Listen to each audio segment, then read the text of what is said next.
What do you think are the biggest mistakes when facing a hospitalization entry and a hospitalization release? So there's actually a name for those 2 points in time in healthcare, and we call those transitions of care. When someone is moving from one phase of care, home, or wherever they call home, right? Some people live in facilities, right, into the hospital, and then from the hospital back out.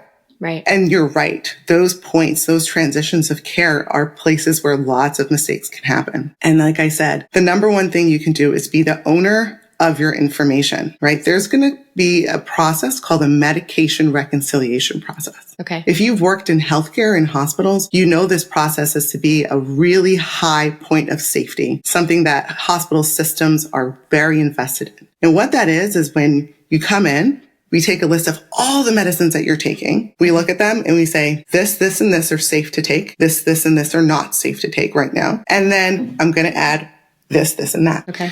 And then during your hospitalization, your medications may change. We may go up on something that you were taking. We may stop something totally. We may say, you can't take an aspirin while you're taking this other medicine, right? There's all these things that are happening to medications. And then when you leave, now you have to get all that information and you have to get it right. And the medication reconciliation process is done again. And so this is where I say being the owner of your information is really important because these transitions of care is where errors happen. And if you can give us clear, consistent information, not only the medications that you take, do you have any special limitations, right? Some people have dietary limitations.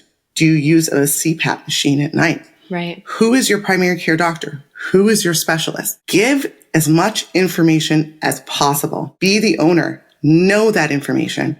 And if you can't know it, know where to get it, right? Medicines are really complicated. So if you can say, I don't know the name of everything, but I use CVS on Main Street in my town, right? We can get that information. Okay. And this is where you're going to bolster the safety. So that's coming into the hospital.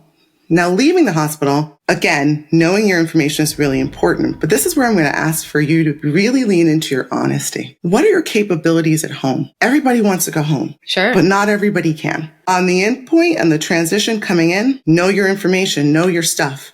And then you're going to participate through your hospitalization. You're still going to know your information. But when they're talking about discharge, be open and honest.